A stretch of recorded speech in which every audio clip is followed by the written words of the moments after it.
Since the beginning of humanity, talking to oneself has always been considered strange and has always been seen as a defect. In fact, most people have tried to get rid of it, but have failed. Because talking to oneself is not a strange or defective habit.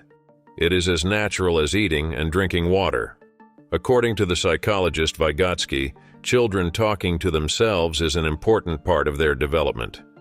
Studies have shown that people who talk to themselves are more successful. Of course, not everything we talk to ourselves improves us. We should control these conversations and focus on the ones that will benefit us. The events we experience in daily life are often hidden in these inner conversations, because we have rehearsed our response to a situation or a person many times until that day.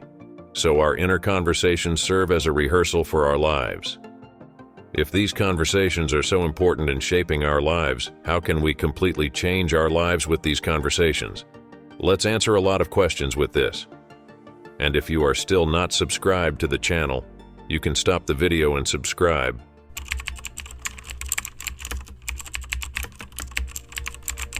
Humanity has been on Earth for thousands of years, and every life is an experience.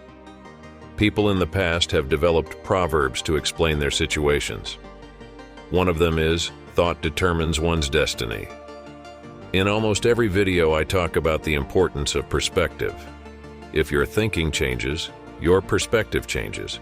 If your perspective changes, your life changes. The way we think is often shaped by society.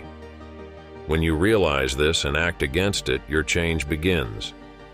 It's easy to take the road already traveled, but if you want to be somewhere different, you have to choose a road not traveled. When you talk to yourself, you should talk from the perspective that you will build, not from the perspective of society. It's easier to look for the problem outside rather than inside ourselves, because you don't feel guilty and your ego is unshaken. But that is not the right thing. Yes, maybe we are not the source of all the problems. But even if we can't intervene in the problems in the outside world, we can get rid of them by changing the situations and perspectives in our inner world.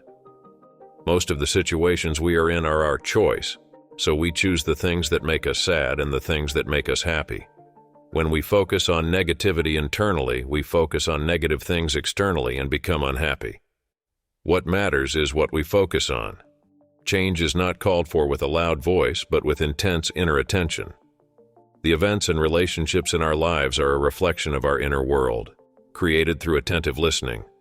Our inner dialogues are often reminded in the events of our daily lives.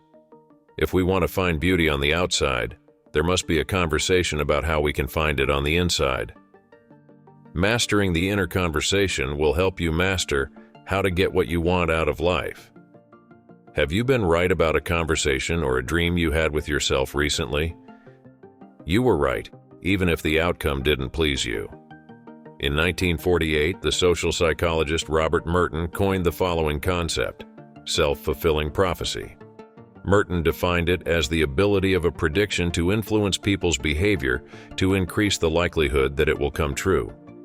According to Merton, a person's belief that something will happen can increase the probability of the prediction coming true by influencing the behavior of that belief.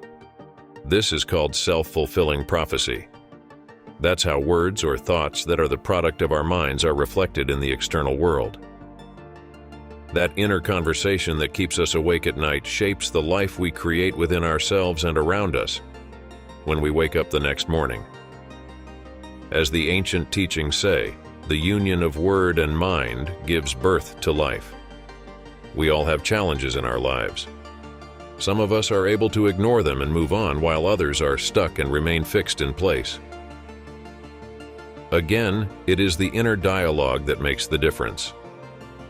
Good inner dialogue can increase our ability to cope with stress. Saying motivating and calming words to ourselves is very effective for dealing with difficult situations. Fake it till you make it. This statement is often based on the following basic principle. If a person imitates traits that are necessary for achieving success or managing a particular situation, over time these behaviors can contribute to developing real self-confidence or skill. For example, If you pretend to be a self-confident person, this will influence your other actions and you will inevitably become more self-confident in the future. If you see yourself as inadequate and unworthy, if you keep telling yourself this throughout the day, at the end of the day you will have convinced yourself that you are inadequate and unworthy. To be successful, we have to think and live as if we already have it. In doing so, we have to really believe in it and change our perspective accordingly. Remember, if you don't believe in yourself and motivate yourself, no one will believe in you and motivate you. Our inner speech is like a new outfit. Choosing a different way of dressing can make you look very different from what you are. You will look different even though you are actually the same person. Our inner speech, though unheard by others, determines our future circumstances. In order to realize our ideal self, it is an uphill struggle to define who we want to be and try to live a life accordingly. But it is the only recipe for becoming the person who fascinates us or the person we dream of becoming. It takes a strong will to stick to that prescription. After watching this video, you will take responsibility for your life. I know it's scary and difficult at first. This responsibility scared me too when I first heard about it. But when I took on this responsibility, my life changed. Maybe you'll find it hard too, because it's not easy. But just the fact that you're watching this video makes you different from others. You are closer to this achievement than others. Finally, let's talk about the tone we should use when we talk to ourselves. I want you to think about the way you react to yourself. If a friend gave you these reactions, would you continue your friendship with them?